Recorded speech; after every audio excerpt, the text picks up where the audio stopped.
trainings. That's why I said it's running from 23rd to the 3rd of September, but it will be divided into two. We shall have two virtual trainings, and one will run from the 23rd, which is today, up to the 27th, and then the other will run from the 30th up to the 3rd of August. And we also, again, thank the participants that have committed to be part of this process. I just want to mention specifically about the academy. What is it about? Why put a lot of emphasis, and why equip the participants with the skills that we are talking about? And the first thing that we take cognizance of is this training, this academy is intended to upgrade or update the skills and aptitude for the participants, including the young generation of women, to be more effective and also be confident. And as they become confident, they become better advocates for the enhanced participation of women in all political spaces. The other reason behind it is to make sure that the women effectively participate and also acquire or aspire for equal opportunities, particularly in leadership at all decision-making levels. This could be political, this could be personal life. It could also be generally the public space. The other reason why we are putting a lot of emphasis on this is creating synergies and linkages, and women get an opportunity to support one another. We stop being competitors and we become one and the same person and speaking from the same voice, to support each other and not to bring each other down. The other issue, which is also critical, is to demonstrate the roles and responsibilities of the different arms and levels of governments in enhancing accountability to the public in their oversight roles. You will all agree with me that in many of our countries, of course, there has been effort to increase the participation of women in political spaces. But one key factor is many of the women get challenged when they get, for instance, in parliament. And why? Not because they don't have the capacity, but it is because they lack the adequate knowledge and skills to effectively participate in that space. And that's one of the reasons that this academy is intended to address. In addition to that, is exhibit the importance of gender mainstreaming in development and political leadership and the provision of the same in the Constitution. And here we talk about the Constitution of Kenya, but even in the other countries, we are also talking about the same. I know budgeting is very important, but the gender responsive budgeting is even more critical. And the role of women's oversights at different levels in as far as this aspect cannot be underscored. We are talking about empowering women, and gender budgeting is one of the issues we cannot run away from, as well as engaging the private and public media in goal setting and campaign strategy. The media becomes very critical, but as women in political leadership, how do we bring the media on our side so that the media does not destroy the women, but the media can be able to construct the women? That is part of the training that we are talking about and that we are going to engage in for the coming days. And also, it's important to identify the challenges that women face. And when we identify the challenges, it's not just identifying the challenges, but going ahead to establish the possible solutions to address the challenges. We wouldn't want a situation where women are faced by challenges and they back off. How do the women get the skills to fight on?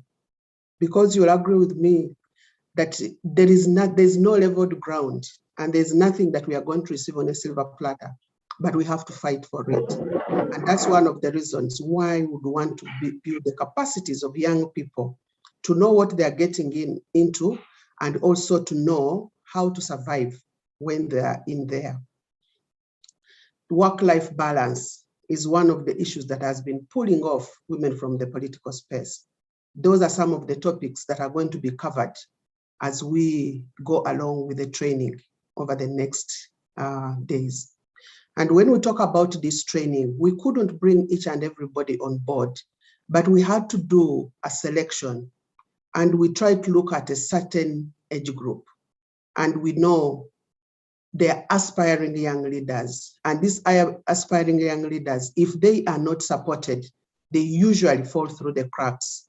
And that's why the selection has targeted young women who are between the ages of 18 to 35. And the whole reason for putting these young people into this space is for them to build their capacities, to get empowered, to know what their roles are, and even to start at lowest levels. You start as a student. You don't wait to get into world of work, then you begin. Some of these aspirations begin at a very early stage, and that's why we have that age group. But we are also talking about persons with a disability. We have persons with hearing impairments. We have people that are physically disadvantaged. And we are saying many times we advocate for their rights, but we are trying to say, how can they also be equipped with the skills to be able to advocate for their own rights? And we have some of them as part of the targeted participants.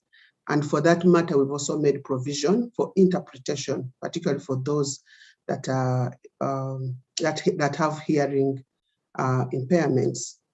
And each of the academy will have 35 participants from all over the former 8 provinces of Kenya. And this is Nairobi. We shall have participants from Nairobi, from Mombasa, from Kisumu, Bungoma, Trans Nzoia, Nandi, Kajiado, Narok, Busia, Kakamega, Homa Bay, Kiambu, Nyandarua, Marsabit, Makueni, Mandera, Meru, Kisii, Kilifi, Nyamira, Siaya, Webuye, Kiamba, Embu, Tharaka, Nithi, and Rongo counties.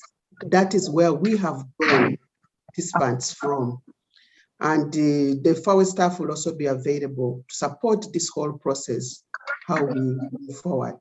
I just want to quickly mention how the academy will run. Like I mentioned, there are two WPP virtual academies, and each will run for 5 days.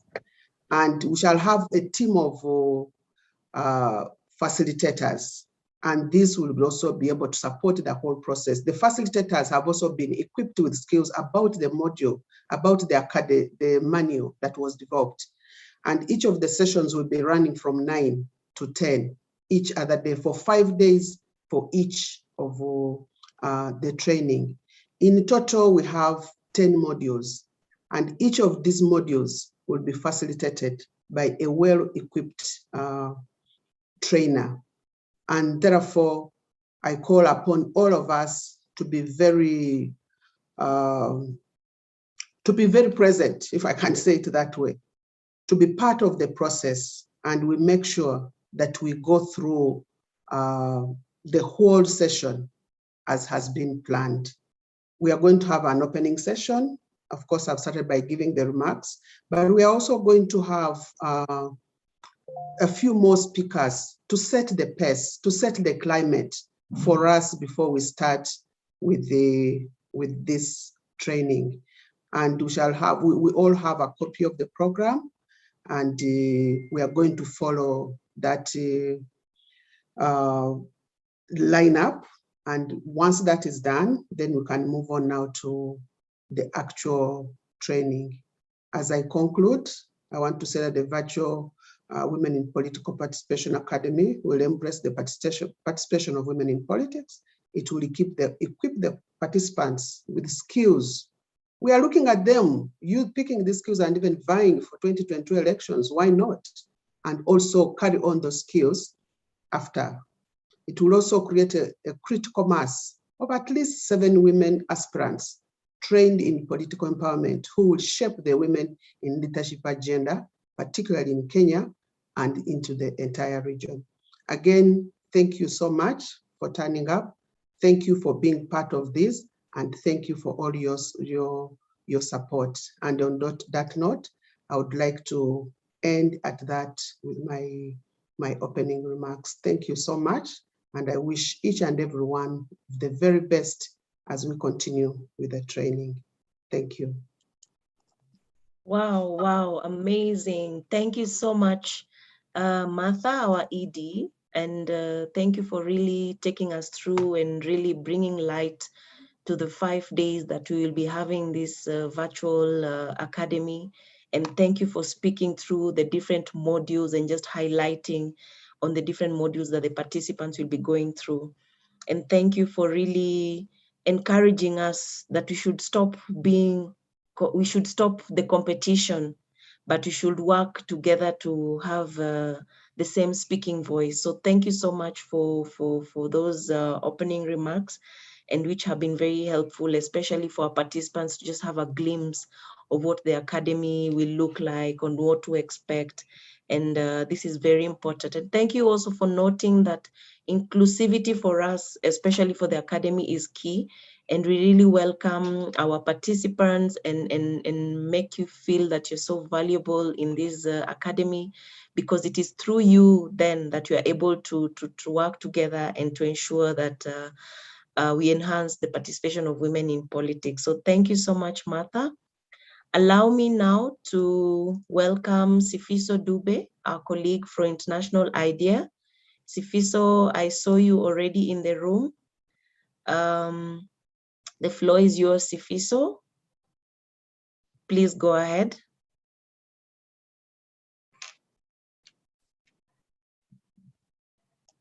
Sifiso, are you there?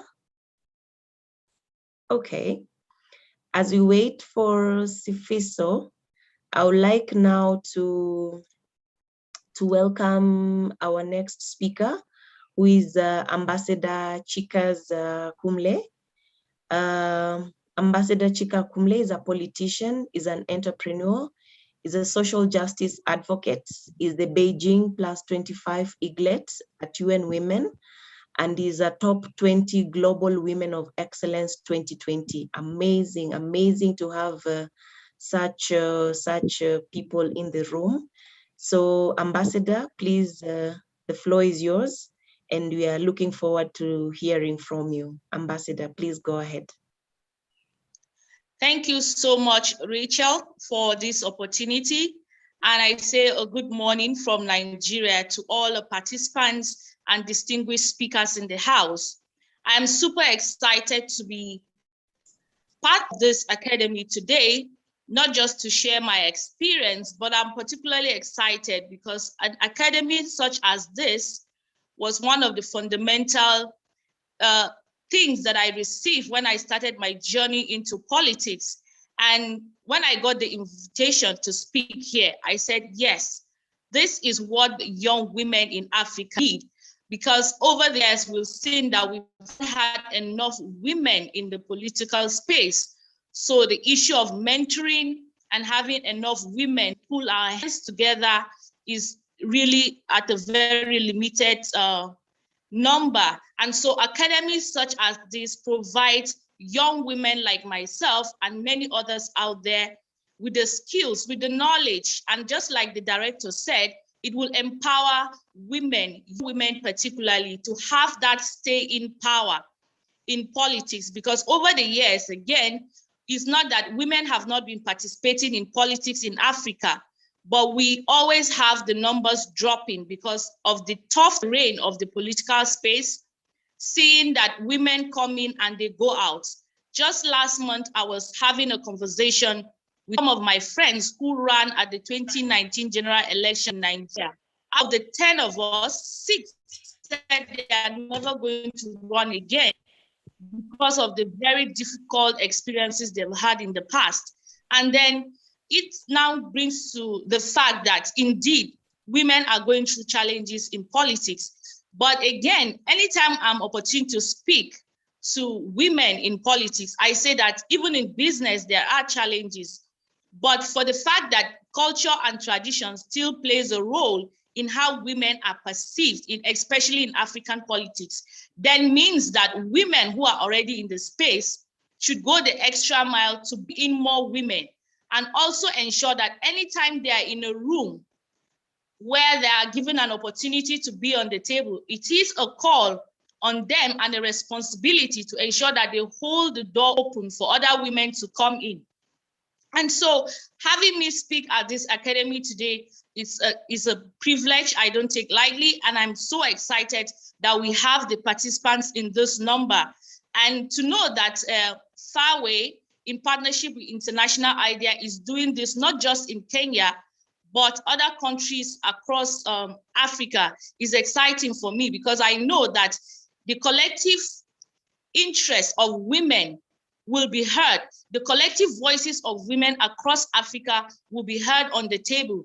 And why we're advocating consistently to have the numbers in the table is not just because we are part of the society, for which even by the definition of democracy, it says that it is a government of the people, for the people, and by the people. And women having 50-50%, which is half of the population, only justifies that having them on the decision-making table is an act of social justice. And so if 50% of the population is part of the society, then 50% of that should have half of the power as well. And if we're talking of young women, we already know that in this political space, women are struggling to have a space. And then young women are faced with double challenges, which is the gender is playing out, and then also their age. Because from my experience, when I ran, it wasn't because people were wondering what I could bring to the table, but the perception and then the cultural belief that over the years, they've seen us only to be active at the home front, and also only given enough space in taking care of children, and with the belief that we're supposed to be in the kitchen. But I'm glad this is now changing. And part of why I'm always excited to share my experiences is because I became the first woman in my constituency to become a candidate in an election. And one of the things that drove me into politics was a positive anger that a country as rich as Nigeria, and also understanding that other countries in Africa are well endowed with natural and human capital resources, we're still struggling to have our people have access to basic healthcare, access to basic facilities such as roads and other infrastructures and power. And so when I started engaging in the political process, it was purely because I was angry that these things are doable. But what we get to hear over the years is that resources that are meant for the common good of everyone is being siphoned. And I said, no, this is unacceptable. We cannot continue like this. And because I am part of the society and the Constitution gives me the fundamental right to be elected and to also vote for others, it then means that I can put myself forward for leadership. Because in asking the question of political, in fixing the politics, you must answer the question of fixing leadership. Because politics brings in the processes that bring our leaders into power. And so I said, we need to fix the political leadership and also to fix the leadership crisis that we're having. And to do that, you must bring yourself forward. And it's a good thing that we're speaking this morning to young women, for which most of the times we're being taken as statistics. We're only used as statistics, but a difficult conversation is always being had about having us contribute to national development. And I always say that as young women, we don't want to just remain part of the numbers, but we want to contribute to national development at every level, at the national, at the state level, and also at the local level. And to have, again, this great number of young women in the House saying they want to join the political arena, it's a good thing. And at any time we're invited, within or outside Africa, I believe that we should take this as a call, not just to enhance gender equality, but also to see that we strengthen our democracies, because the numbers have shown that wherever there are women in the room, policies are changed in a way that it will enhance good delivery services to the people. And so anytime, again, I will say, if we're opportune to have the privilege or opportune to have the space to come forward to lead, we should come in bold, because politics is very tough everywhere in the world, because this is a game of power. Nowhere is power ever good. Nobody will give you power because of your gender. Nobody will give you power because of your age, and nobody will come to your house and say, oh, wow, we think that you're so brilliant. Come in and take this seat. You have to struggle for it. And the struggle for power is always tough. So it's good you are in this academy to have yourself well prepared to not just stay in politics, but to have the capacity and the skills needed to bring in more women. So thank you once again for having me speak here. And I look forward to learning more from every other speaker here and also from the participants. Thank you so much. Wow, amazing. Isn't it not amazing to hear young women's voice who are very powerful and speaking and telling us those things that are very dear to us, and especially for this program. Ambassador Dr. Chika Skumle, we are so excited, and thank you so much for finding time and for giving us that insight that young women, no, we cannot wait anymore. Time is now, time is now. Young women and young participants in the room. I'm there the you one go. supporting Johan, A voice and at the same time, I'm the one who is overseeing. A voice to really follow up with, and someone to really look up to. So thank you so much. And one good thing and one important aspect about this academy is that we learn and share not only from Kenya, but also from the region, from other countries. So Ambassador, we are so happy and thank you so much. And we really value you, and we welcome you also to be part of this training, not just today, but also just to peep in throughout the week and to share your experience with young women and to encourage them. So thank you so much. So ladies and gentlemen, it is getting more spicy, it's getting more interesting, it's getting more encouraging to hear all these voices. So allow me now to welcome Memory Kachambwa, Executive Director of Femnet. I saw you here, Memory. I know you are in the room. The floor is yours, Memory. Thank you so much, Madam Rachel. Can I just come after the speaker? I'm just driving, sorry. Absolutely. I'm here, but I just want to find a space. Thank you. Absolutely, absolutely, Memory. Thank you so much. Thank you so much for that. I know Maria Wanza has been in the room since we started. Maria, the floor is yours. Yes, there you go, Maria. Please go ahead. Thank you. Thank you. Can you hear me? Yes, we can hear you. And just a little introduction about Maria Wanza. Maria Wanza is a Tableau Equal Measures 2030 Data Journalism Fellow. Is a communications, she is a Tableau Equal Measure 2030 Data Journalism Fellow, and she is a communication consultant. She's an actress. I know if you're a Kenyan and you have been watching some of our well done local programs, I'm sure you have seen Maria Wanza on the screen. And Maria Wanza is passionate about writing and speaking about issues of women in politics. She's a journalist. She works with different media houses. And so, Maria, we thank you for having time to really be part of us. Please take the stage. The floor is yours, Maria. Thank you. Good morning, everyone. Good morning. Wave, so that I know I'm not alone. Good morning. Nice to see the waves. Good morning, Maria. Good morning. I am so honored. I am so honored and greatly humbled to be sharing this opening session with leaders who have continued to make great strides in tackling women leadership in this continent. Most of us have stood on their shoulders, you know, to get to where we are right now. And I honor them. and I recognize them, and I recognize our guest speaker, Honorable Martha Karua. I recognize Ambassador Chika's, Honorable Simone, Miss Memorika Chambwa, Miss Martha, Dr. Pinky, and Dr. Maurice Sander. I am really honored to be here. I want us to start with a statement. The next slide. I want us to start with a statement that means different things to different people.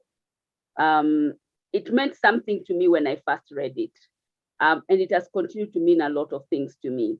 This morning, it embraces what I want to say in a few minutes. It's a poem or a statement, if you like, by Marianne Williamson, a best-selling author, non-profit, political activist, and spiritual thought leader. She says, our deepest fear is not that we are inadequate. Our deepest fear is that we are powerful beyond measure. It is our light, not our darkness, that most frightens us. We ask ourselves, who am I to be gorgeous, talented? Actually, who are you not to be? You are a child of God. Your playing small doesn't serve the world. There's nothing enlightened about shrinking so that other people won't feel insecure around you. We were born to make manifest the glory of God that is within us. It is not just in some of us, it's in everyone. And as we let our light shine, we consciously give other people permission to do the same. As we are liberated from our own fear, our presence automatically liberates others. What always jumps out at me in this statement is we ask ourselves, who am I to be brilliant, gorgeous, talented, fabulous? And the question is, actually, who are you not to be? You're a child of God. Your playing small doesn't serve the world. I wish I can tell women this enough times. Your playing small does not serve the world. Sometimes we silence our own voices because we experience what you call an imposter syndrome, which is the persistent inability to believe that one's success is deserved or has been legitimately achieved as a result of one's own effort. Okay. I've seen this in a lot of leaders. But we are looking today at an arena that silences our women leaders. I've had that opportunity to work with them on different arenas. And I want to remind us a few truths as we get into this election year that is already boiling in Kenya. In fact, if someone who didn't know Kenya came in for a holiday, they would be forgiven to think the general elections are this coming week. I'm telling you the truth. That said, I've had the great opportunity of interacting with a lot of women in leadership positions, especially political positions. What concerns me is what we have looked at extensively at Femnet and also at AMWIC. AMWIC is also a member of Femnet. And as we listen to women leadership and whom I have documented, there's something we look at, the silencing of women's voices on different spaces. Today's space, I'm going to be looking at the social media. We have been seeing a lot of silencing of women's voices online and in other spaces. Social media has become an avenue that can either break or make political careers. In fact, social media reports it first, then this is how it goes. Social media reports it first, then traditional media picks it, verifies it, and reports it. Traditional media has to verify it because social media is plagued by fake news and misconstrued agendas run by keyboard warriors. Nevertheless, social media is still a ground not to be ignored. Now, there are a few figures that I need you to remember. There are 21.75 million internet users in Kenya. That is as of January 2021. Of those 21 million, 11 million are social media users. As of January 2021, there were 59.24 million users of mobile connections in Kenya. So what does that tell us? This is to tell us that there are spaces we should be in as women leaders. Yet, these are the spaces where we keep seeing our women's voices being silenced. We have seen that when women leaders are bullied online, they tend to stay away altogether. Women are more conscious of how that bullying will affect their families. And that is what bullies pick up on. I want to urge us that when we get bullied online, please remember there are organizations that can actually give you support and advice on how to move on. But today I want us to go away with takeaways, just takeaways. These two takeaways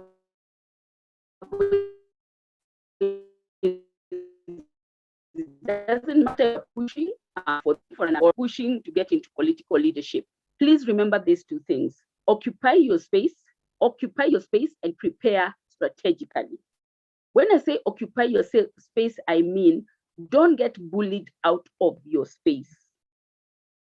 This, let me tell you, people count on doing this. The men count on they bully you out of a space. Don't allow anyone to cause you to hide. Remember, when you hide, another occupies your space, and mostly it's not another woman, but a man will take it. We want more women in government. Your voice is important. It must be heard. Prepare strategically. As we go into elections, remember, as women, we will be attacked from every corner. Get ready by getting all the information you need and acting on it. When preparation meets opportunity, success is a given. Prepare, prepare, prepare. Prepare even for the unexpected. Remember that growth and comfort do not coexist at all. They don't coexist. If you want to grow, you can't want to grow and expect comfort with it. If your fear is being trolled online, ask questions on how to stop it or how to engage. Every space is our space. We deserve to be there. We hold half the sky. And this is why I always say, sometimes this looks very light, but we have seen very serious political contenders brought down online. There's a way you can control it. And because most of us don't get that kind of training, we then either engage negatively and fight keyboard warriors who are faceless, and you don't know how to handle it. After that, it just gets crazy. But it is time to learn how to handle it so that we are not moved away, removed from our own spaces. At first, growth will be uncomfortable because we are fighting patriarchy. We are saying, like Jacinda Ardern, the Prime Minister of New Zealand, we refuse to believe that you cannot be both compassionate and strong. Jacinda has always, Her Excellency has always received these criticisms, that over the years, she's always told she's not aggressive enough, or assertive enough, or she is too empathetic, meaning that she is weak. But she says, I refuse to believe that you cannot be both compassionate and strong. Yet, as they criticize her, a survey by Bloomberg Media indicated that New Zealand's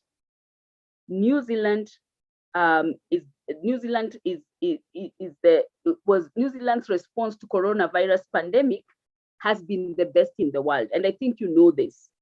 And yet they criticize that. This is to tell you, no matter what you do, they will criticize you. So be ready. Let's put on our boots and keep moving. That said, there is a light at the end of the tunnel.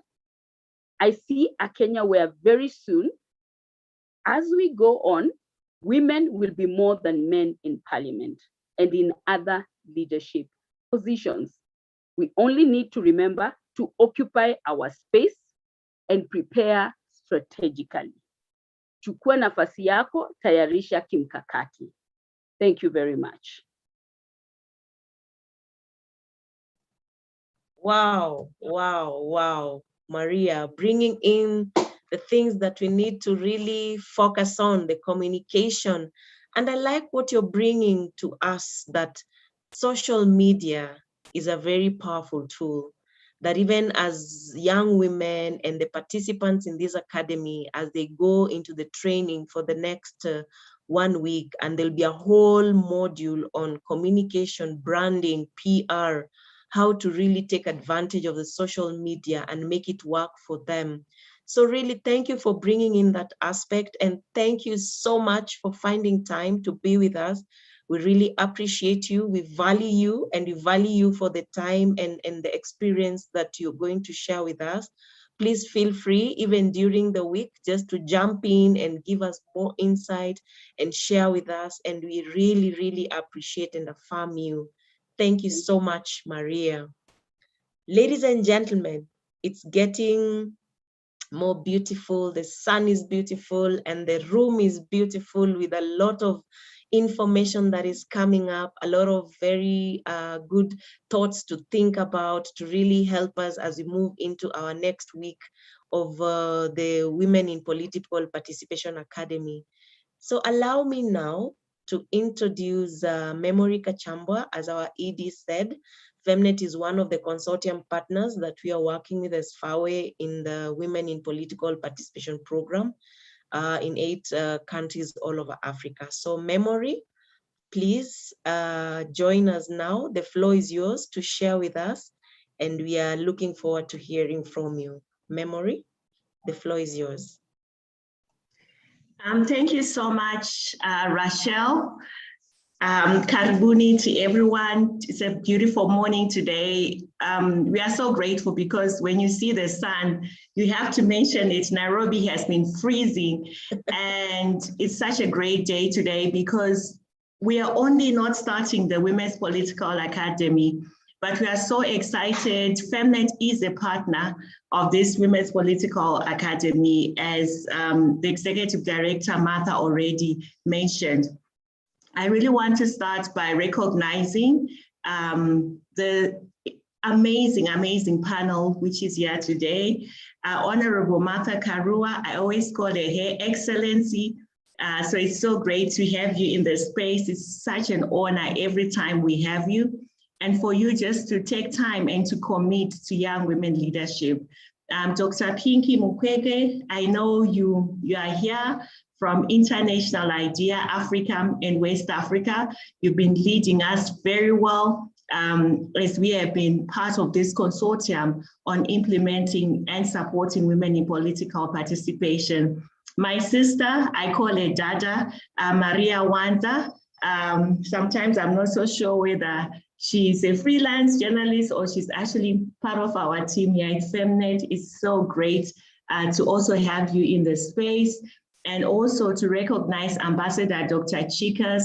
I was just listening to you and I was having all these goosebumps to say, can we have more of you on the continent to be here? And also not forgetting Honorable Simone de Combrand, the board chairperson of FAWE Africa. I really want to recognize and to greet you all, and in particular to also congratulate all the young women who have been selected to be part of this academy. You know, in Africa, when we have academies like this, we need to really give them the weight, because I don't think our Excellency Martha Karua went through such an academy. They had to make space where it wasn't possible. So I think it's such a great opportunity. And I remember in 2004, when I was still young, in my 20s, I met the first youngest Kenyan member of parliament. She had just come in from the students' movement, and she had been elected into parliament then. And I remember her saying to us at a youth convention, saying, you know what, Memory, when you are in civil society and you are advocating for women to be in politics, women to be there, you have no idea what power is. So many doors have opened up for me. You have no idea what it is like, how sweet power is, how the different aspects of power are. And she said, I'm always being called the baby, you know, to move from one place to the other. But I had to gain weight so that I would look much bigger. And she said, the things I've learned have been so amazing, but if I knew these things much earlier, I would have done things differently. So I think it's a great opportunity that today we are launching, and we are also learning from FAWE, as they are the ones who are leading in terms of the curricula for the women in political participation. I'll just start by also saying that as FemNet, we are also working in Kenya, in DRC, and in Tanzania. So we've done situational analysis on and a policy brief for women's political participation in DRC. And we'll also be hosting a similar academy in DRC as well as Tanzania. So we are learning today. For the next 5 days. We will be part of this to learn, as well as to also see and get insights in terms of what we'll be able to do as FemNet, but also with our different members. I just wanted to say just a few things to say. I think what is critical for us as we prepare for 2022 elections is to be in a political party, is to be political, is to have your manifesto and to understand whichever political party you will be in. You need to know what is that manifesto, how does it resonate with you? And I think being political means that this is what this academy is going to tell us, because there are different facets of you to be in the political space. Your image, your brand, your personal life, what it will take, what the media is going to say about you, how to prepare for that, how to counter it. But I think what's very important is having a support system. And I want to say, as FemNet, as FAWE, as the different organizations, we are there as civil society to support you on your political journey. We are there for you to come to us, to ask, to give you all the resources. Just recently, there's been a resource, and I hope I'll share it, a resource on the cost of political participation. You cannot go into politics without knowing what the budget is like, but also where do you get the money for that? So I think this is one of the things that this academy is going to help us to be able to see what are the different sources.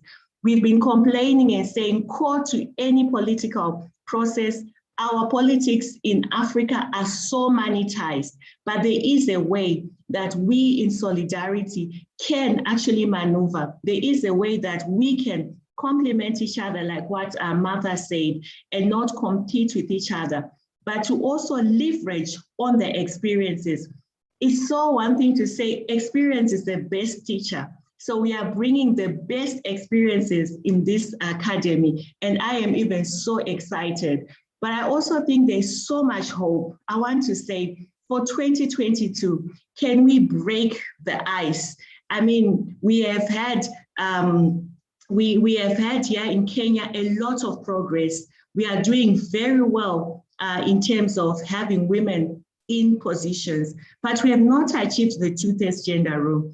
That is the elephant in the room. So if you are to go into politics, if you are to go in, pave a way to make sure that the women who will come will not face the same barriers.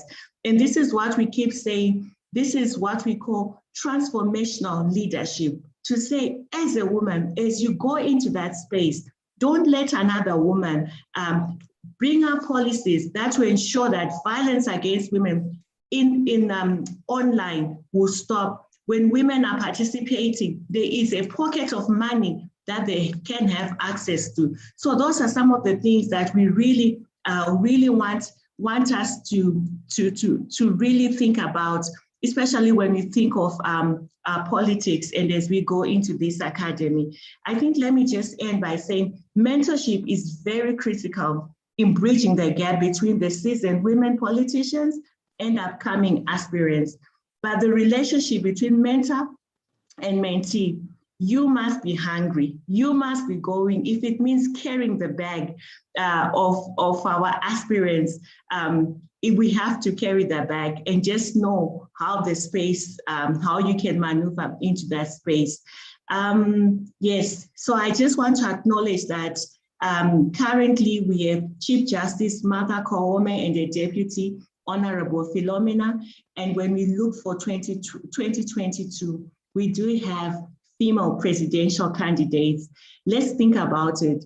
Let's see if can't we also do like other countries here in Kenya? Let's break that record and let's see having what it is like to have a woman in leadership, to have a woman president.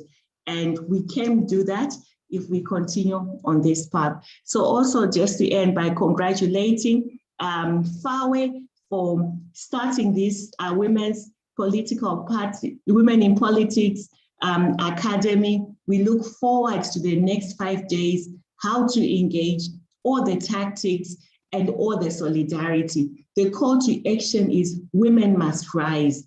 And as we say, women must lead, not should lead, not will lead, but they must lead. So I really want to hope that you are energized as you go in. The weather is no longer an excuse for us now. So I wish you all well. And I hope after the 2 academies, we'll be there congratulating you. But most importantly, we'll have you in all the seats. It can be at county level, getting your foot in. It can be at local government. Just get your foot in. Be in politics. Grab those positions of power. They are for you. Thank you so much. Over to you, Rachel. Amazing, amazing memory, amazing, amazing, and how you have really spoken about the different modules that we will be handling in the academy. Resource mobilization. Yes, resource is a very key aspect. Where do we get the money? How do we fundraise? Do we just need money? Can we fundraise and get other aspects, just not about money? How do we bring people together, the teams that we work with, the agents? So really, thank you so much for bringing in those aspects that, yes, participants, we are looking forward to this 1 week where we will talk about the resource mobilization, where we'll really delve into transformative leadership. What does it mean? Mentorship and leadership. Who is it that you're holding? Whose hand are you holding? And whose hand did you hold to really get into these spaces? So really, thank you so much, Memory, and we thank you for even the partnership that we have, even as consortium partners. We are grateful and we thank you and we celebrate you this morning. So allow me, ladies and gentlemen, to call up our last speaker before I hand over to Martha to invite our keynote speaker. So now I would like to invite Sifiso Dube, our colleague from International IDEA. Sifiso, the floor is yours. Please go ahead, Sifiso.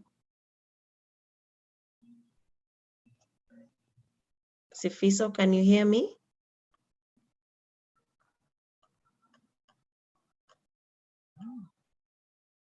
Okay.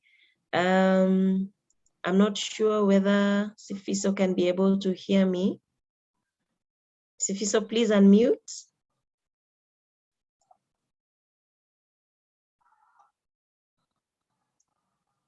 Okay. I think we'll be able to get Sifiso once she's able to join back and is able to give us, yes, to speak on behalf of International IDEA. I know she will be standing in on behalf of Dr. Pinky. So, ladies and gentlemen, and allow me now to hand over to Martha, who will in turn invite the keynote speaker who's here with us. Martha, please go ahead. Yeah, thank you, Rachel. And as I welcome our keynote speaker, I can't forget to say thank you to all the previous speakers. Thank you, Maria. Thank you, Ambassador Chikas and Memory. All your words of wisdom have been taken on very well. And as we end that, I take the pleasure and the honor to invite our keynote speaker who is with us today. And I'll just take a few seconds to introduce our keynote speaker. And this is none other than Honorable Martha Karua. All of us that have been in Kenya, we know the role that she has contributed to the political space, particularly for women in Kenya. She is an advocate of social justice. She has done that and she continues to do that. Honorable Martha has been awarded, was awarded an Order of the Golden Heart of Kenya, that is the EGH. And she is a former long-standing member of parliament for Gichugu constituency. And like I've said, she has also been an advocate of the High Court of Kenya. She was Minister of Justice until the time when she resigned from that position in April 2009. Honorable Karua has consistently fought for the protection of women's rights and improvements to the democratic process. She is also a part leader of the NARC of Kenya. She has been, most important is she has been a presidential candidate in one of the elections in Kenya. And with that, I don't see who else would have been invited to give us this keynote except Honorable Martha Karua. Honorable Martha, you're most welcome. And thank you so much for making time. We know how busy you are, but thanks for making time to join FAWE and give this keynote address. I humbly welcome you to give the keynote aspect. Thank you so much.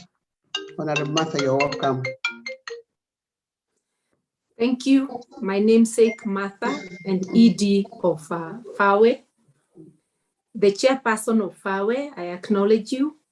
I acknowledge all the distinguished partners and distinguished participants. What an honor and privilege to be part of this conversation of enhancing women's inclusion. And that title indicates from the outset that our inclusion, there's something we need to fix about our inclusion. It means, although we boast of being the majority, women are the excluded majority, alongside the youth, because youth is another group that constitutes a majority and is excluded. And I'm happy to note that the participants in this academy are youth, 18 to 35. Reminds me of my youth. I want to assure the participants that I was once a youth. I didn't come at this stage. Now I'm the mother of the youth, because at 63 young and 64 in another 3 weeks, I'm literally your mother, but I'm not out. I'm very much in the arena. I want to pay homage to the very great contributions that have been made by the speakers before me. We've really received such nuggets, and I will not repeat what has been said, but I want to confirm what Ambassador Chikas said. Not just Ambassador Chikas, but also our media friend. She said that space is taken. You have to take space. It will never come to you on a silver plate. And that's a lesson any woman seeking leadership, positions of leadership in whatever space, must always remember that you have to take up your space. You have to grab it if you like. Nobody is going to bring it to you. I want to also acknowledge that Kenya, like most of our countries, is not only a signatory to the Beijing Declaration, has embraced the platform for action, but it's also a signatory to the Maputo Protocol. And Africa has domesticated all those international instruments with the Maputo Protocol. So we no longer can talk of things that are coming from outside. This is something we have embraced in Africa and in our countries. Most countries have constitutions that embrace gender equality. Most countries have laws, and I'm talking about Kenya. Our constitution embraces gender equality. It opens room for affirmative action, builds in gender quotas, and that's what a majority of the countries that are part of this academy and are part of our continent embrace. So we have all these legal and international instruments to help us in our journey to inclusion. But we are not there yet. So many years after Beijing, almost a decade after the Maputo, or more than a decade after the Maputo Protocol. So what is not working? If I was to look at countries that seem to have made it, and countries in East Africa, Rwanda is a leading country in the world in gender inclusion in politics. Looking around Uganda, Tanzania, they have honored their constitutional gender quotas. Kenya has not. What is our problem? And we are in a region that one of the countries is the leading in the world. And I think the simple answer is that we lack political will. And who should be having the political will? And of course, it is the government. And the government consists of three institutions: Parliament, the executive, and the judiciary. The judiciary has very little, I will not say little, but the judiciary comes in when there is arbitration. When we want either interpretation, enforcement, or declaration.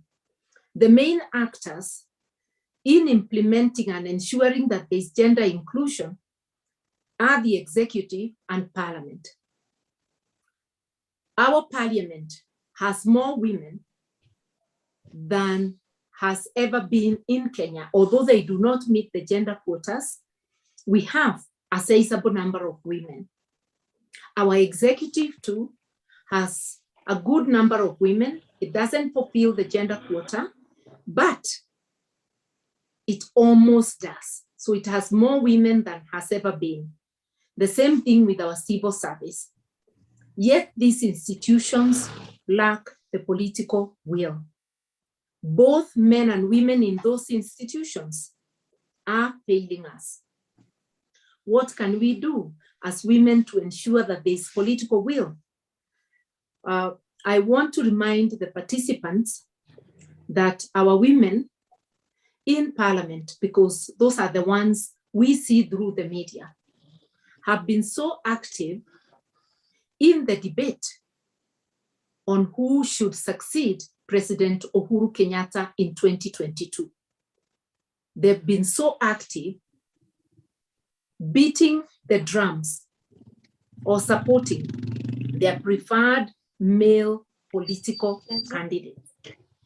And my take is that if they were just half as active on pushing for gender inclusion, we would be very far. So I want to exalt the participants. You want to come into leadership and decision making, please come ready and don't drop the ball where it comes to gender inclusion.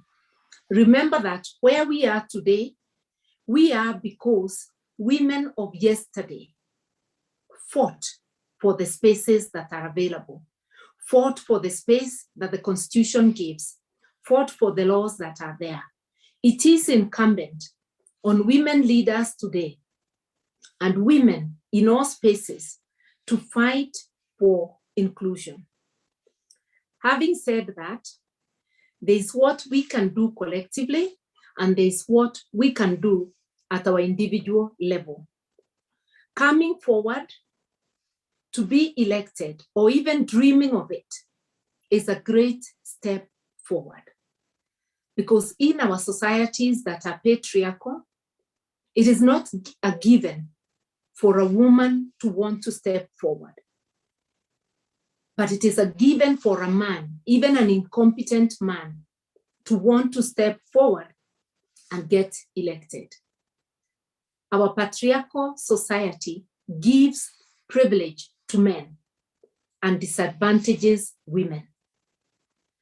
And therefore, I will tell you that when at the age of, I was just drawing towards 35, I was 34, when I decided to run, having been an activist within the Law Society, within the civil society, and having been commenting on the need to enlarge democratic space, when I said I was running, I do remember on the corridors of the court, some of my colleague lawyers, males of course, asking me rather sarcastically, since when did you become a politician?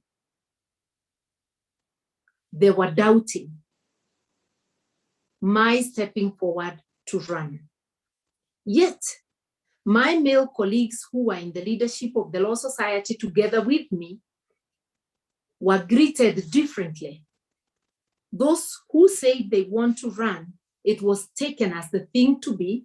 They were congratulated, embraced. But for me, a section wanted to know when I had become a politician. Never mind that I was already in the Law Society politics and commenting on national politics just like my male colleagues. Those are the double standards in society. But I must not move on without saying that there were many male and female colleagues who also embraced me. But what stings is the negative comments. And those are the ones that I keep remembering. And I know the situation has not changed today, almost 30 years later. Women are not always taken seriously when they seek to come forward. Yet today we are having more women in politics and decision making. We are having women, courtesy of gender quotas, in all county assemblies. We are having women in many boards, although not in the numbers the Constitution prescribes. Leadership of women is gaining currency, but women, we have not yet changed the way our society is ordered, the patriarchal norms, so there is still that residue, discouragement, planting the seeds of doubt in women. And for us as women, because we've grown up in a society that gives us the backseat, even when you are competent and you have proven track record, you may be plagued by self-doubt. That the moment you say you want to run, something inside of you will start making you wonder, is this the right decision? Am I equal to the task? That self-doubt is born, is echoes of what you hear every day. The doubts, not about you necessarily, but about women coming forward. So the one of the greatest opposition a woman seeking to run meets is your own self. You have to overcome the self-doubt in you. You have to affirm yourself. You have to gather your self-confidence. And you say, yes, I can, yes, I can, yes, I can. You have to be your fan number one. And this reminds me of the song, Something Inside So Strong. If the desire in you to step up and be a leader in whatever space is so strong, no amount of negative comments or self-doubt will discourage you. You will affirm yourself. You say you know you can make it and you will move forward. So sisters and brothers who are in the room, the first thing you must overcome is the doubt within you. Affirm yourself and move forward so that we can do this. And once you are confident, you'll be exuding confidence. Even the people you speak to, you communicate to them your readiness, your confidence, your ability to do what you have set out to do. That little self-doubt in you actually communicates itself to the people you speak to. So if you have not overcome it, you will be giving mixed feelings. You'll be communicating in body language that yes, you are buying, but you're not so sure. So it is good that we overcome the self-doubt and we gather our confidence. And remember that our brothers, even the totally not competent or incompetent for the position, comes with a sense of entitlement, with the chest spread, exuding confidence, and society accepts. So let us learn to package ourselves with all the confidence we can master as we move forward.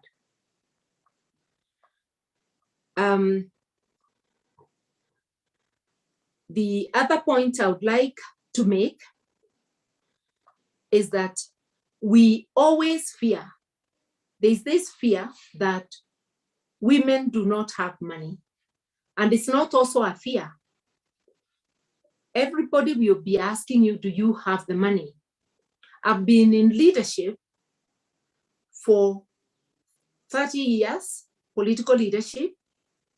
I have been a party leader for more than a decade, and I can assure you that the average man, just like the average woman, has a problem with money. Nobody goes to politics except very few privileged men and women with all the resources they need, especially financial resources. And even human resource. We don't go with all the people we need to help us. You venture, it's like a business. You grow your troops as you continue to look for space. So, but there is this assumption that women candidates come with a deficit of having money. The only deficit we may come with is the extent of your networks. Because some men, and not all of them, may have very extensive networks that will help them. But just know that money is a problem for everyone. Remember, you must use the power of your networks. And who are your networks? Simple. Begin with your family, with your friends, with the women groups you belong to, professional groups, and it goes on like that, including your religious groups. All those are networks which can provide resources. And resources is not only hard cash. Even those people who volunteer for your campaign, you can quantify it into money. And actually, almost everybody, the resources we get in abundance are human resources. We get lots of volunteers. So rely on the power of networks to get the resources that you need, and also take responsibility. We sometimes think because we are female, someone else should get the money for us. And I say every candidate must take responsibility for mobilizing the resources they need. If you are helped by anyone, whether with training of your agents, whether with an academy like this one, it is a bonus. But do not come entitled. Take it that as a candidate, this is your job, this is your project, and you must mobilize the resources that you need. That way, you will employ your mind, your passion to expand your networks and to attract the resources you need. And I want to tell you that when I vied for the first time in '92, I didn't have the resources that I needed, both financial and otherwise. And I never really took a moment to wonder where I'll get the money from.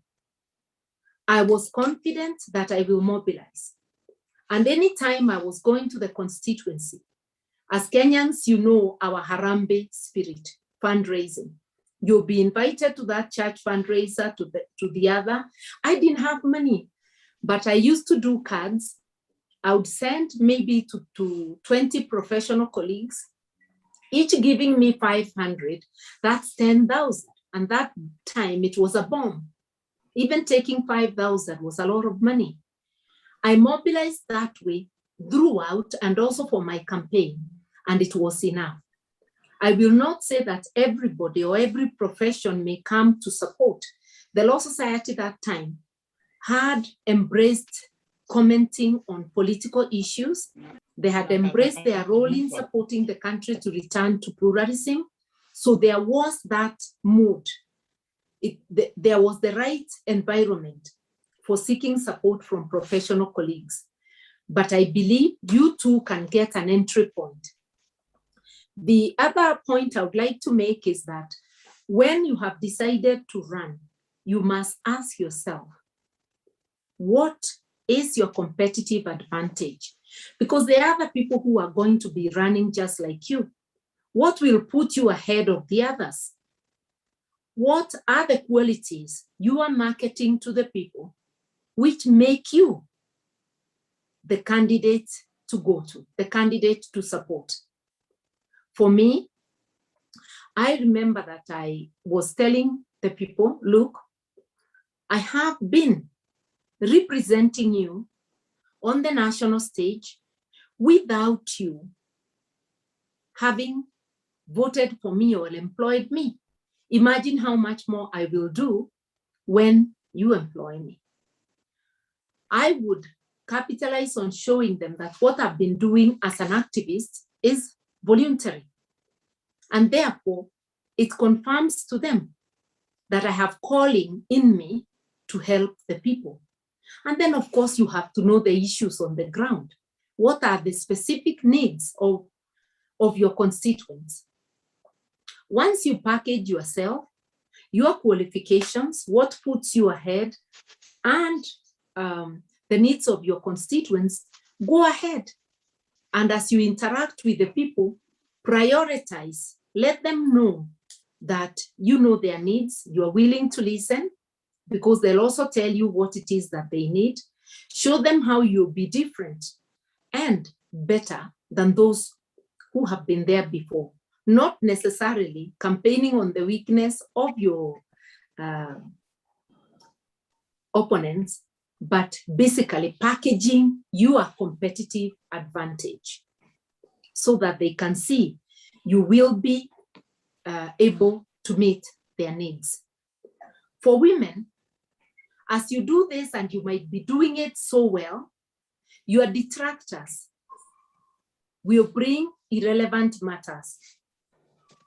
They may bring such issues as whether you are married, you have children, who is going to look after your children. They may bring other issues. If you're not married, they'll bring such issues, and there'll be character assassination. There's no rule book about these things, but all these things came to me. I was a mother of two, had just separated from their father, and all those things were brought into the campaign. I made sure that whenever I went before the people, I was not distracted by the allegations from my detractors. I would present myself as a candidate, my qualifications, my competitive advantage, and the issues. And if only as a by the way would I tackle anything, and at the very end. And I would never say people are saying I'll say some people say women will. So I'm talking in plural. And I would answer a hypothetical question about women. Like there were people saying that as a young woman who has just, separated, I could get married and leave the constituency. And my answer to that, and that would come very much at the end, would be, people say women may get married, but look at the homestead next to you. Isn't it the married women who are sustaining their parents? Isn't it them who are looking after their needs? Those are not issues which would disable a woman from looking after the interests of the constituents. So I would answer generally or fail to answer, because I found that if I were to repeat the things they are saying about me, I'll be insulting myself, and I'll also be becoming their mouthpiece in spreading propaganda. So I rarely answered. I went on what I was talking about. And this helped me. It helps you not to embarrass yourself on the podium. And it also helps you to keep the focus on the issues, because they're trying to get you away from the issues. Then there is the issue of violence. Yeah. Whenever a woman has stepped out, people will plan violence. Your opponents will plan violence. I had, in my own amateur manner, to plan that any place I am going, because I didn't have very many vehicles to accompany me, only one pickup I had borrowed from my father, I would ask the youth, my supporters on the ground, to be there. I would make sure a specific number is present to enhance my security, apart from the people I'm moving with. So everybody has to find, how can you enhance your security within the means that you have? I also found and decided very early that I would never campaign in darkness, because those who perpetuate violence are bolder under cover of darkness. And as a woman, and also for my supporters who are both male and women, you want to protect them. You don't want to hear your supporters have been assaulted.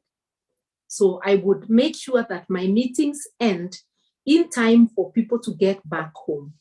We were still attacked, but we were able to handle.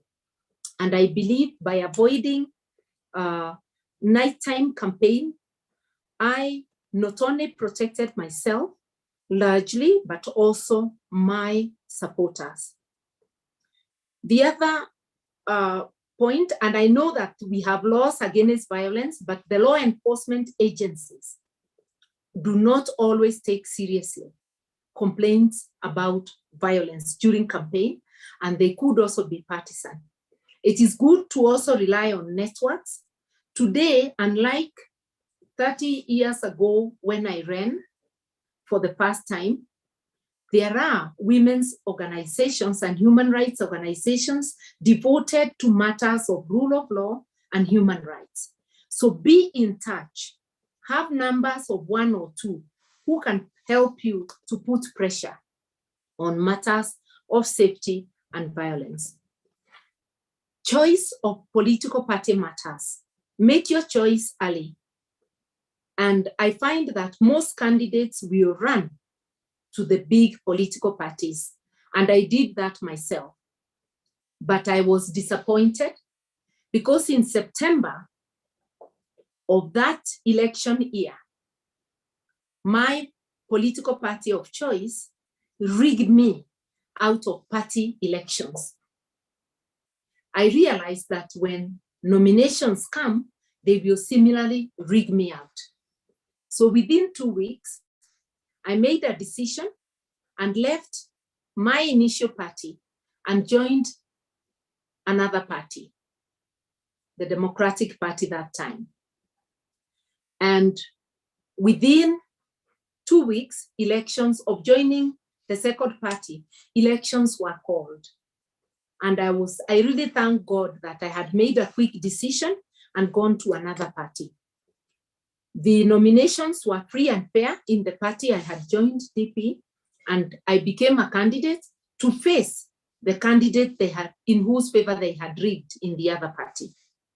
The lesson here is, had I not made a quick decision, had elections been called when I was still in the party that rigged me out, I may have been rigged out of the nominations, and that would have cut short my dream.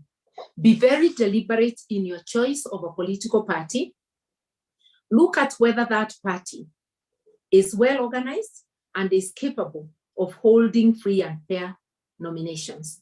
Parties promise you heaven. When it comes to nominations, a majority of parties in Kenya, and I'll say this without fear of contradiction, they'll favor the male candidates when it comes to nominations. The winnable seats, by winnable I mean where the party has overwhelming support. The winnable seats are almost 100% given to the men. Women are given the arid, if you like, areas. So you have to be very careful to know that your party will not throw you under the bus when it comes to nominations, because it may cut short your dream. Now, remember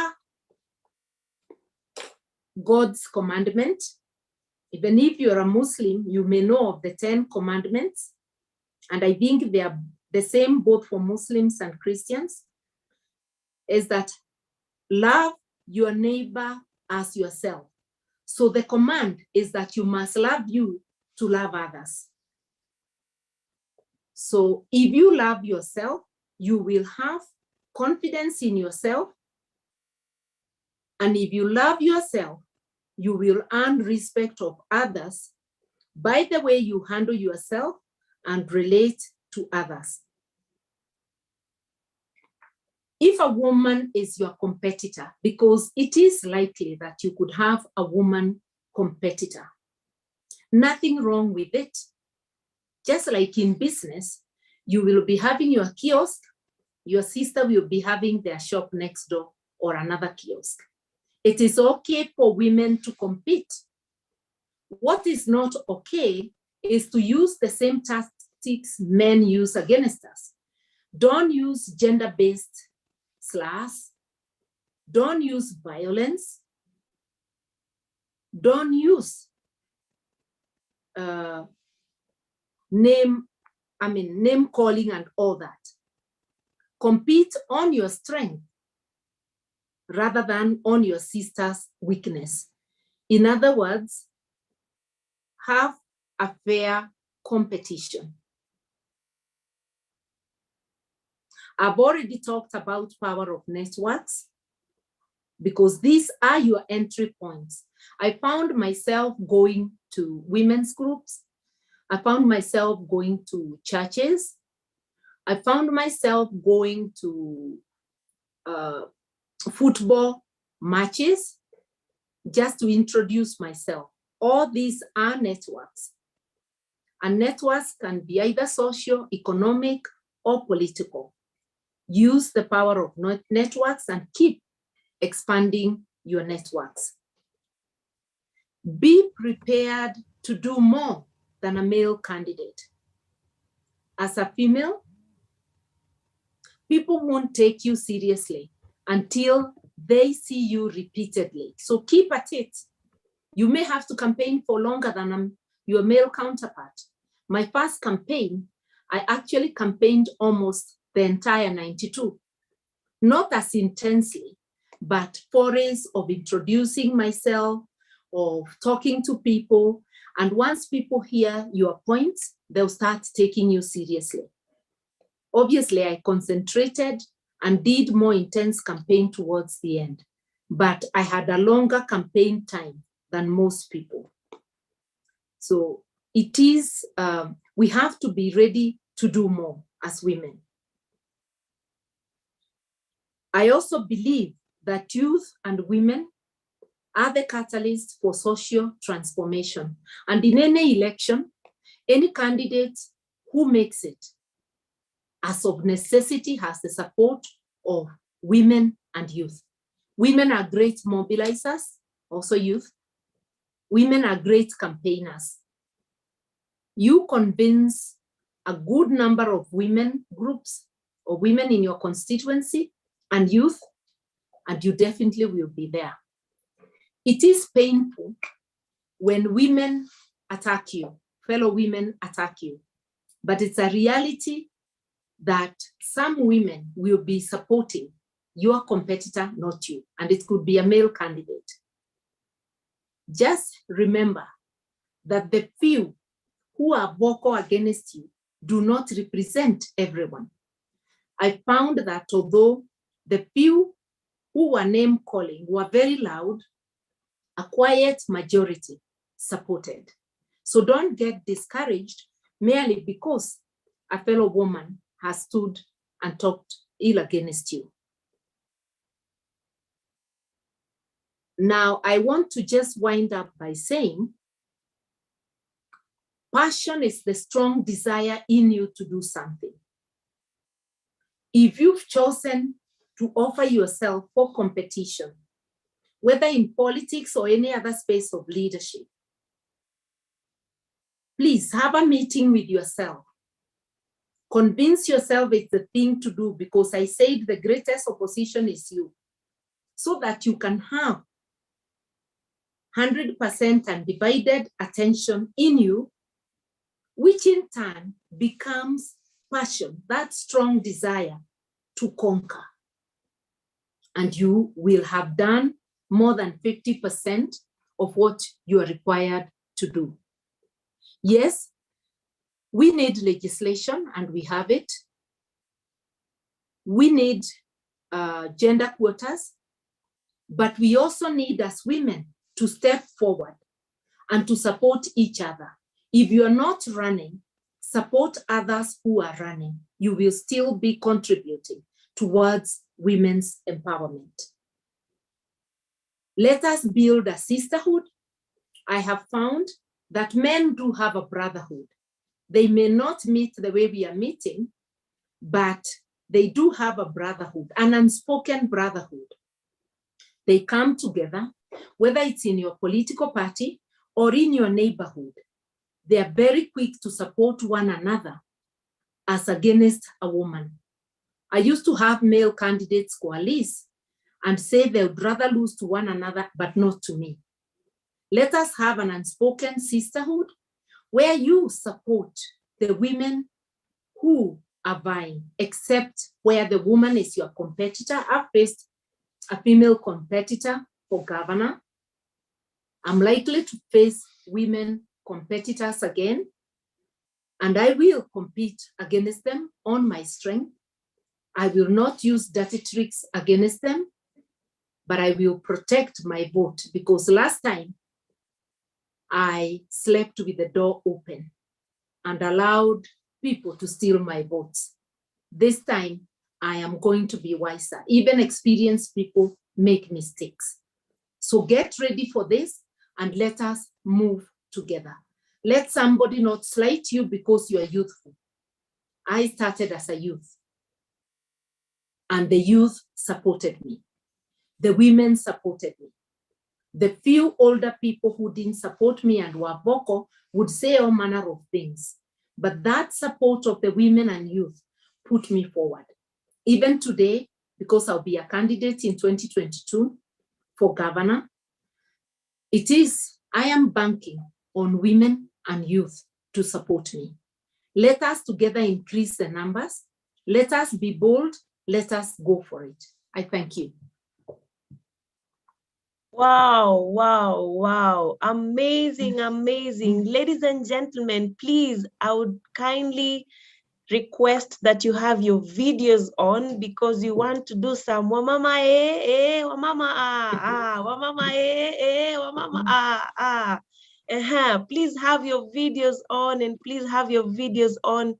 And we want to thank you so much, Honorable Martha Karua, for really giving us those very, very, very powerful insights and thoughts to think about as we start our 5-day training. You've talked about the power of networks, holding each other's hands. You've talked about the strategies.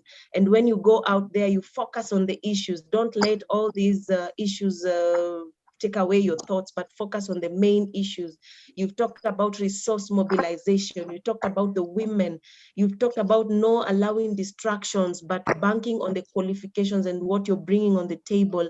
You've talked about learning is a process. It's a process and it's okay to make mistakes, but let's learn from the mistakes. And who are our support system? You talked about your security, how to be creative in terms of ensuring that you're secure, that you're safe, and not going into those campaigns late in the night where you're putting your life in danger. So these are amazing, amazing, amazing thoughts that you've given unto us. And we really, really appreciate your time. And ladies and gentlemen, allow me to let you know that Honorable Karua was in the room even before 9 when we started. So that is one thing to learn from Honorable Karua, that when you're a leader, do not come into the room when people have waited for you and they are tired, they're already starting to snore. Be there on time, be there early on time. So ladies and gentlemen, allow me to just invite all of us to give a warm, warm handshake. You can shout, you can scream, you can whichever way you want to. So thank you, thank you, thank you so much. Thank you so much. Sign language for our people with disability in the room. We thank you so much, Honorable Martha Karua, and thank you so much even for the other speakers who spoke before you. We really appreciate all of you. We value you. We really are happy that you have had time to be with us, and everything that you have given us and everything that you've shared with us, we want to take it very, very deeply in our thoughts and really think through during these 5 days. So allow me now to have 3 people. Michael Ongos, please help me to get 3 people who will have their hands raised. You can have it on video raised. You can go to the raise hand button, just to have 3 people to give us thoughts. I can see Nancy Mudoni, there you are. You'll be the first one. And then we have, our Deputy Executive Director, Teresa, has been here, of course, definitely. Teresa, please, we have Nancy Muthoni, we have Teresa Omondi, our Deputy Executive Director. And I'm looking for the third hand. Michael Longus, can you get the third hand? Dorcas Mugerere. Dorcas Mugerere. So thank you so much. So we have Nice Mudoni. You'll go first. Please make it as brief as possible. Then you have Dorcas Mugerere. Please make it as brief as possible, 1 or 2 minutes. And then finally, we'll have our our Deputy Executive Director, Teresa, to wrap it up for our 3 sentiments from our panelists. But please don't feel left out. We have the chat box, the chat button on the chat section. Please feel free to just put in your chat, your comments, your sentiments, your feedback about our opening session. We don't want to leave anyone behind. So Nancy, you go first. Please make it 1-2 minutes. Then Dorcas, and then our Deputy Executive Director Teresa will wind it up for that. So Nancy, the floor is yours. The floor is yours. Thank you very much. Yeah, my name is Nice Modhoni. I served as the former Secretary General for Kenyatta University. Let me say I'm really, really delighted to be here. I'm an aspirant for Ruiru Constituency Member of Parliament. You can understand Kenyatta University is just there. And I am very, very, very delighted. I'm well acquainted to Honorable Martha Karua. She is my mentor, my personal friend, and my role model. She's the reason why I chose the path to even undertake and do law and become a lawyer, because I've grown up knowing Martha. So this is a very, very beyond, I can't explain, to have her share her experience and what she's gone through.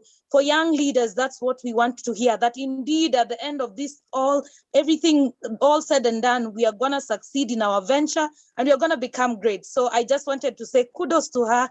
It was really, really an awesome moment. And to all the speakers, Fawe, thank you for giving us as young aspirants an opportunity to really train, because you can never, no one is sufficient of wisdom or knowledge.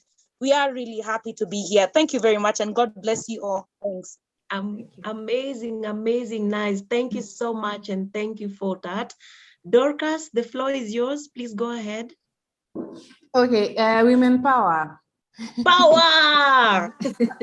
Wamama wamama, there's so much silence in this room. Wamama wamama. There you go, Please, Dorcas, go ahead. So I'm Dorcas Mugereri. I was vice president at Masinde Muliro University, and currently an MNA, a member of National Assembly aspirant at Embakasi North. So yeah, I'm actually excited to meet Honorable Martha Karua. Back in my campus politics, I gained the name Iron Lady from her. That's it. So gone are the days when we had women member of parliament who would challenge the male counterparts in terms of ideology. So I used to remember how Martha Karua and Honorable Charity Ngilu will actually address our issues without necessarily having to focus on being the women part, but exposing themselves as leaders who actually know what they're looking for. So we are actually delighted, and thank you so much, Honorable Martha Karua, for this chance that you've given to us and for enlightening us on what we're supposed to do and how to tackle the journey ahead of us. So thank you a lot. Amazing, amazing. Thank you so much, Dorcas. We are happy and we're excited to hear that voice. And now, Teresa, please, the floor is yours. Thank you very much. First, today I'm also a student, Rachel. Okay.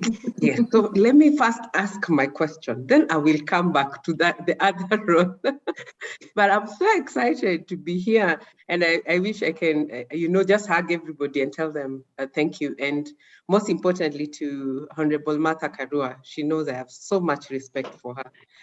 But I just have one question, and I would want to hear it from her today. I've heard this word, Iron Lady, Iron Lady. What is it to her in her perception? Because I know as feminists, we struggle and say it's being used to put us down because women are not supposed to be seen as iron, the Margaret Thatcher's background. And I know she said this somewhere before, but I just wanted to, again, to introduce this to the young upcoming leaders. What does it say? When does it work for you? When does it not work for you? Or what should be the neutral position? Then I will pick from where you are, Rachel. Thank you. That's okay. That's okay. Over to you, Honorable Martha, please. I think the label, Iron Lady, is another distraction. Because the strong men, we have not had the newspaper or anybody get labeled Iron Man. Okay? So they are casting you as an unusual, as somebody who has stepped out of the mold. Okay? It's a way of setting you aside from the others, not as in a good way. It's not started to praise you. It started to show an unusual woman. And I take it together with such things as the only man standing, where now you cease to be the woman, you become a man. If you show strength, you're no longer a woman, you become a man. Strength is for men. So you get a small admittance to the male club. And I think we just have to ignore this and keep moving. In my vernacular, they say that there is no name that can prevent a child from growing. So that's the way I take it. You call me any name, I'm not going to have a debate with you. Oh, I'm not iron, oh, I'm not this, I'm not, I'll just continue. Once in a while, I may say something like, I recently said, the person who referred to me as man standing, this is the type of male who have no respect for their mothers or appreciation. What I really meant is this. Maybe I said it too harshly. Anybody who's been raised by a woman knows the strength of women. So why do we pretend not to know the strength of women? That's nurturing strength, where you nurture a frail, sometimes sickly baby to be that man who is now stepping on us and giving us names. That's all that I meant. It's just that I put it very strongly. And one or two, the intended man really felt it and reacted. But let's not enter debate on these names. Let's just go on and do what we have to do. Because if I'm captivated by those monikers, then I'll lose time that I could be doing valuable work. And I want to say thank you also for the two young ladies who are vying and for their compliments. And thank you all for appreciating. This is just a little bit of sharing. And if the circumstances were different, there could be more sharing, which is less of a monologue and is more about people asking what they really want to know. And I think we have a duty to share with one another. I always say that what my grandmother, my late paternal grandmother, shared with me about her life, she was not a politician, but she was a rebel with a cause, influenced me a lot. So sharing and what other women in the village, what I observed them do, what I observed my mother do. So I know sharing shapes us. So we must be ready to share. It's a duty to share with one another. And this is the sisterhood I'm talking about. Yeah. Thank you so much. I have heard you saying this before, and I was like, I do not want the young leaders to miss this opportunity again. Some names might seem to be positive, but I am glad today you confirmed that sometimes it's also used to, you know, like sometimes even demean the woman leader, or sometimes really distract you the way you have said, and you might miss the point. Because I mean, generally when someone says iron, what do they mean? When they say the man standing, what do they mean? So I'm very happy that it has come from you, seasoned leader. So as younger people take up this, in as much as anyone would want to see some positivity in it, just know when it's being used, be very alert what message is being passed to you. So thank you very much. I think at this point, Rachel will be calling us for a break. This would have been done by, we're moving on to the next break. And so Rachel, I'll take it back to you. I was just burning to have that terminology. Yeah, Okay, expounded on. So thank you very much. And thank you all the speakers who've spoken before to make this Power event a great event. Asanteni. Thank you Allow so me much. to say best wishes to the Academy. That's something I forgot. I wish you well. You are well equipped and you're getting even better equipped. Thank you. Thank you. Thank you so much. Please, let's all have our videos and just wrap up this session for the opening ceremony. Let's have our videos. You want to take a very nice photo. Joanne, are we ready to do a photo now? Please have all your videos on and smile. And we thank you so much for all for really being there and taking time. And we are at 60 participants. No one has dropped off. So congratulations to all of us. Joanne, do you want to just lead us into the photo session before we allow Honorable Karua, Ambassador Chika, and Memory Kachambwa, and all the other presenters in the morning session who might want to step out? Joanne, are we good to go? Please Yes, give me a nod. Okay. Yes, we are ready.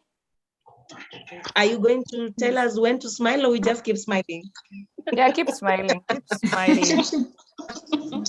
Ladies, this is the new normal. We have to just do a group photo. All of us, let's embrace it. Thank you. Thank you so much. Thank you so much. Joanne, are we good to go? Yes. Thank you. Thank you so much, ladies and gentlemen. It is 10:54 according to my time now. Take a 5-minute break.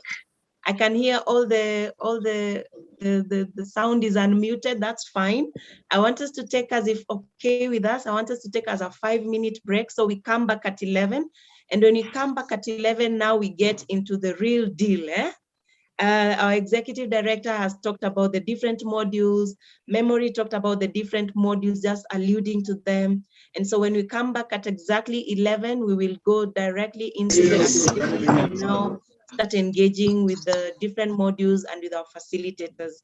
So please take us a few minutes, and then when we come back, Sifiso, who is our partner from International IDEA, will give us a small, will speak to us and also just share with us before we get into the academy section.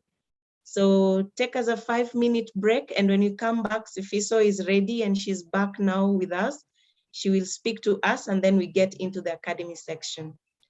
Thank you so much, Joanne. You had promised you're going to give us some music as we take a 5-minute break. Rachel, yes, please. Can you ask that the videos go on just again, just for one last photo? I know someone who missed and we really want them in the picture. Oh, I also know that someone. Please, please. So let's just do one last one. I don't know if Honorable Martha Karua is still in the room. I hope she is not dropped. No, I think she is Honorable Martha Karua. Please, ladies and gentlemen, would we please have our videos back on? And thank you so much. Thank you, LOC. I can see you're the first one to have your video back. Thank you so much. Memory, Valerie Otiambo, I can see you. Bye. Oh yeah, Memory, thanks. Okay, Yes. let's try for one last time and have one of these photos. Yes, please. Joanne, please let us know. Have that smile. Faith Casina, I can see you. Okay, here I'm ready to take a photo. Thank you, Joanne. Do you still smile? Yes, please.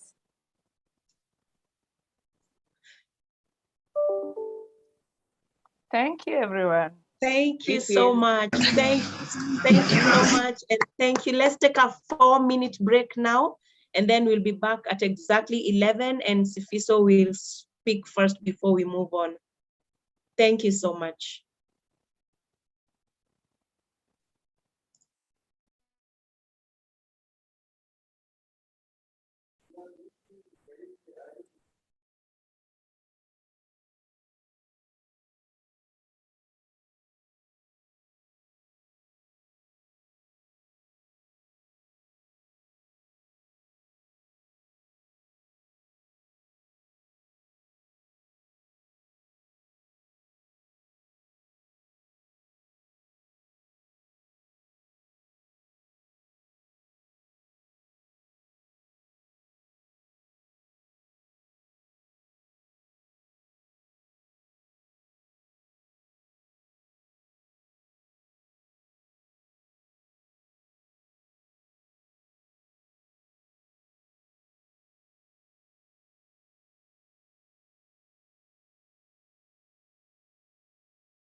I don't need you to lower the bar for me.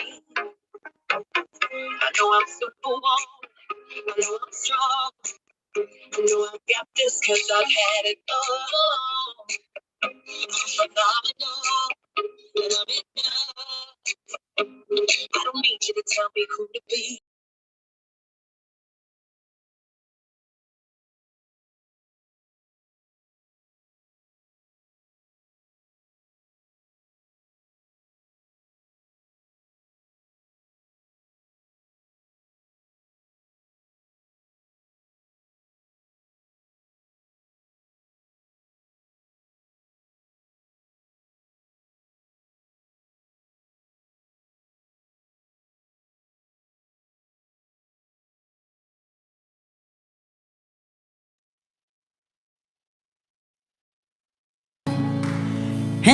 Don't know how I did it. I made it through, and I can't tell how I did it. But one thing I know, Jehovah took it over, and that is how I made it through. I believe you also have your own testimony. Woo! You made it through, and you can't tell how you did it. You made it through, and you can't tell how you did it. But one thing I know, Jehovah took it over, and that is how you made it through. Woo! Upstairs, are we together? You made it through, and you don't know how you did it. You made it through, and you can't tell how you did it. But one thing I know, I don't know whether you know too, Jehovah took it over, and that is how you made it. Did we? Did we? Did we? Did we? We made it through, and we don't know how. Woo! We made it through, and we can't tell how we did it. But one thing we know. Thank you so much, Joanne. Thank you so much, Joanne, and thank you just for that short break and for allowing us to come back. Ladies and gentlemen, I'm so excited to have all of us here, and we really want to thank you all for staying throughout the opening ceremony.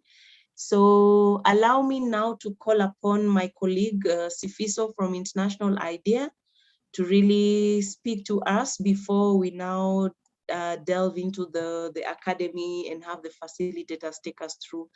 And just also to let us know that we have different sessions, and we'll have, I think, like our executive director talked about, different panelists who will be joining us in the different module sessions. So Sifiso, please, the floor is yours. Thank you very much, Rochelle. Yes.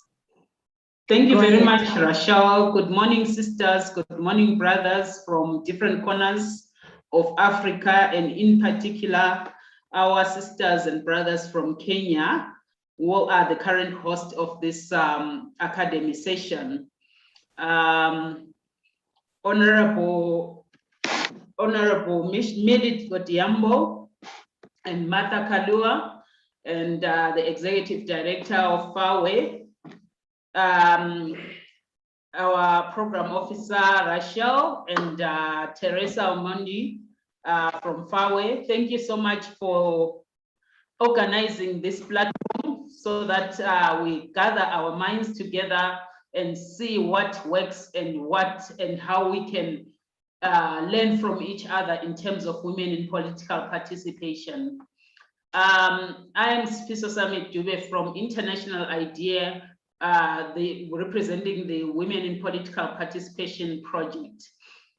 This is a project that was born from the current gap that exists in terms of women in political participation across Africa.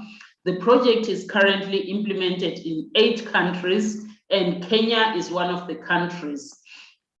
We do have 2 West African countries, Senegal and Cote d'Ivoire. We also have got DRC, we've got Tanzania, we've got Zimbabwe, we've got Botswana, and we've got Eswatini. So as we speak, we've got so many activities going on, including one in this academy session. So sisters, I would like to thank FAWE because they've traveled a long journey in terms of organizing this academy session. First of all, it was the crafting of the manual which is what we are going to be using as all the consortium members in terms of the academy sessions, as well as the facilitators manuals. Some weeks back, they organized a facilitators training manual, but now we're really digging deeper or at the coalface in terms of the academy session. This is a session whereby we want to learn and share from each other in terms of what can work in terms of women in political participation, but also to mix the theory of what we've learned in textbooks, as well as what is practically possible. I really liked the words from Honorable Martha Kalua in terms of what her experiences have been in terms of the journey that she has traveled as a politician. So we'll mix the theory as well as the practice in terms of this academy session.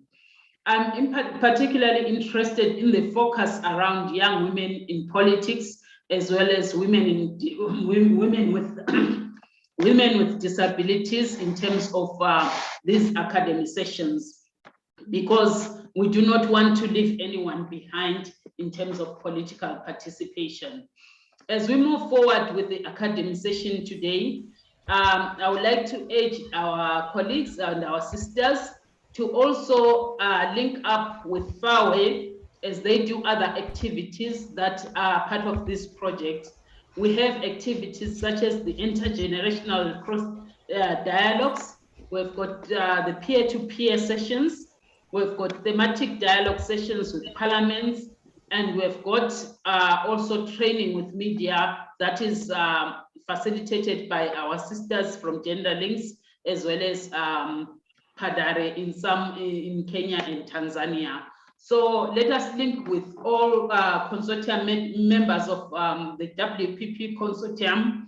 We call it WPP, sorry for the acronym, that represents women in political participation.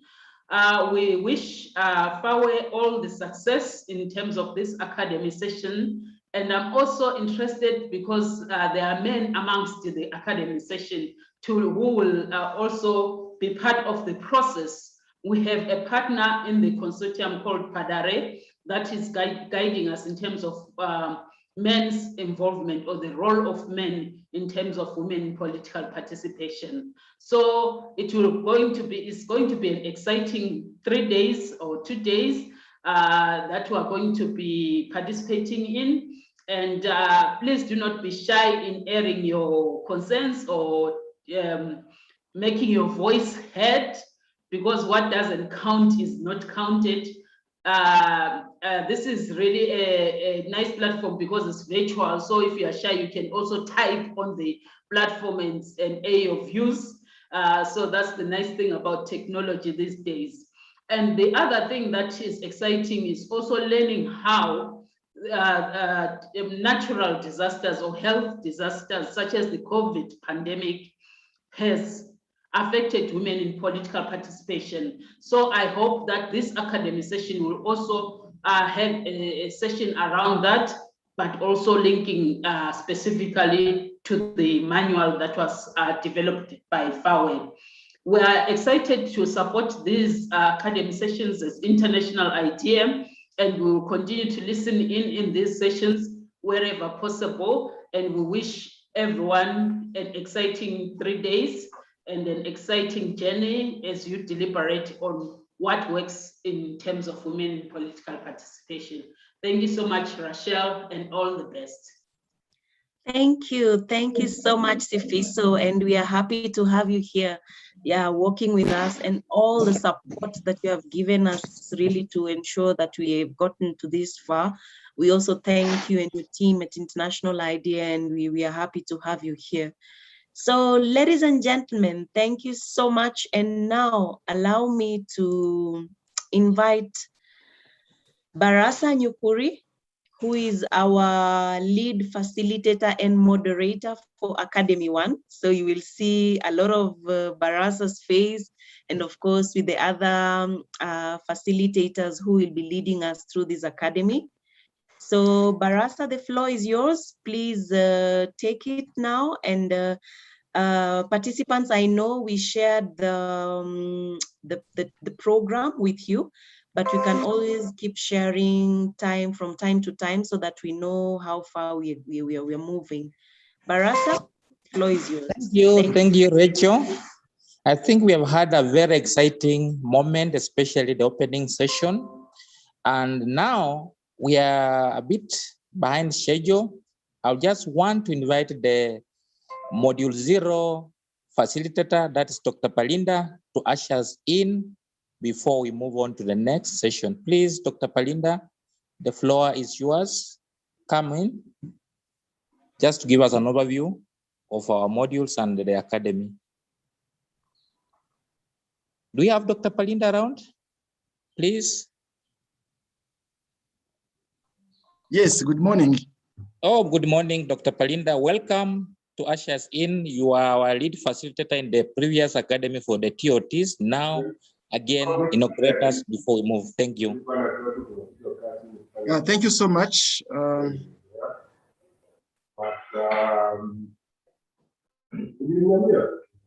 Thank you so much for the floor, and thank you so much for to the FAWE team for having this great session.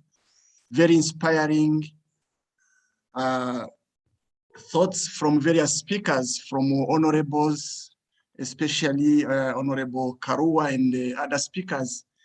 Actually, it is very inspiring for our participants and for ourselves as facilitators, especially when it covered aspects related to our module. I might say that it has been a very long journey in preparing this session, especially while designing both the learning manual as well as the trainer's manual. We have started this journey together, and now we have embarked in implementing the manual using the trainer's guide. So it is very inspiring and very encouraging to my side and my team who have been actually elaborating this module, having worked very hard and very smoothly with the whole team from FAWE and the other partners, the backs and forths that have characterized the journey. Everything has been actually very inspiring. And there we are now. We have the modules ready, the learning manuals ready, the trainer's guide ready. Now we have embarked into actually sharing the experience or the transformational journey as far as women political participation is concerned. As requested by the lead trainer, Barasa, let me just share a little bit about the introductory module. Then I will give the floor, I will give back the floor to the trainer, the lead trainer. Let me just share the slides.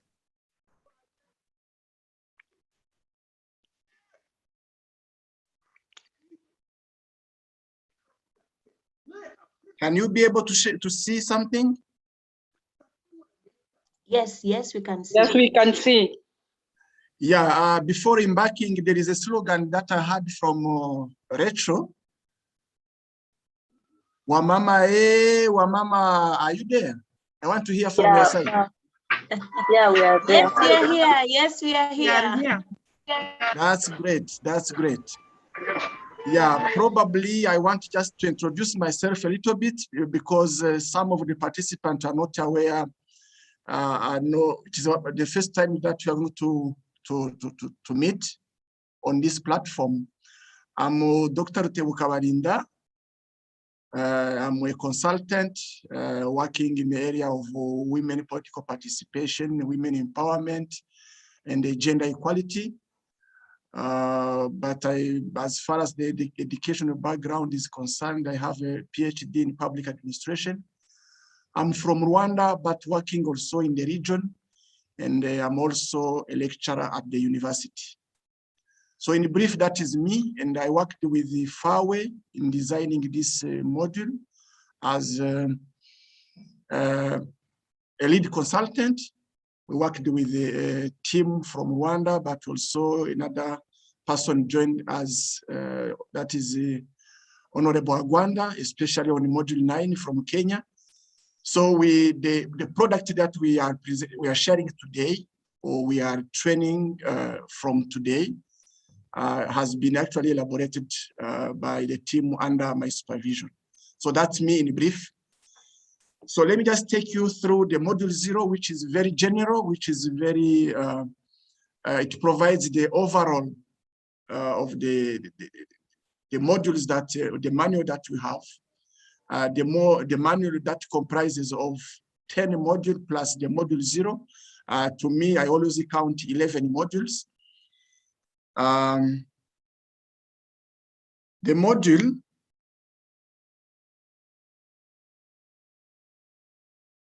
it is very general. It covers the welcome and introductions. We're supposed to have in a session of introduction, whereby each participant will have to introduce him or herself. Then the second activity will be the expectation from participants. Actually, at this session, we're supposed to have expectations from the participants so that we can assure that the training or the module, both the content will be aligned and will respond to participants' expectations. Then, of course, this is the module will lead us to setting the goal and objectives of the learning module, then setting the norms, so-called the ground rules and the logistics, but also look at the facilitation methodology and have a kind of overview of the whole module. So in brief, this module is very introductory, and each specific module will have its specific methodology, will have its specific norms, it will have its expectations. So this one is very general and it is applicable to all modules.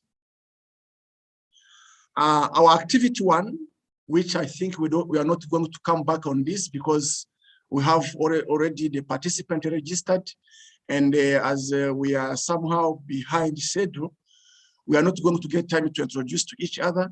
But I guess as time goes on, participants will have time to know each other because as I have seen on the program, we shall also have the speed dating, whereby people will be put in small groups and work together and chat in their box.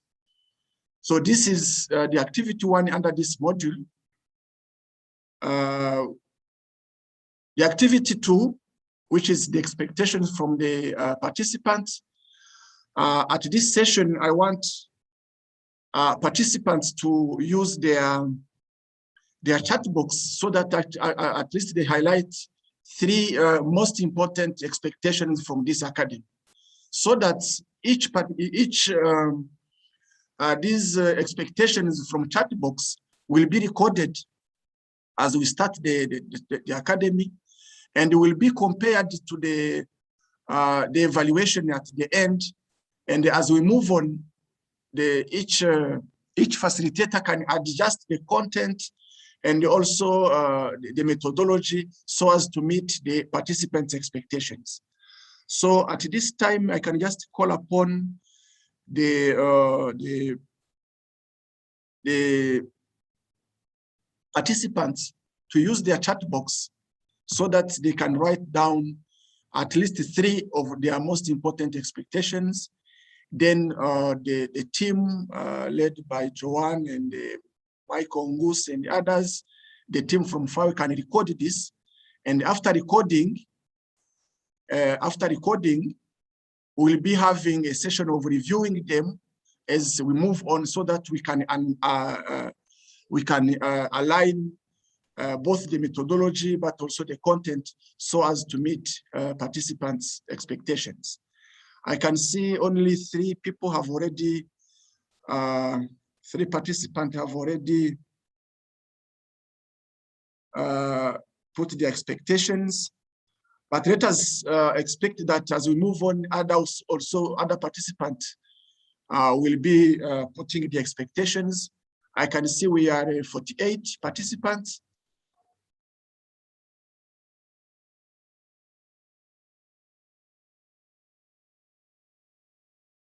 Yeah, we are 48. Now let us actually take time to go through the expectations. Then the team will be recording it and review it and make sure that it is aligned. This was our activity number 3.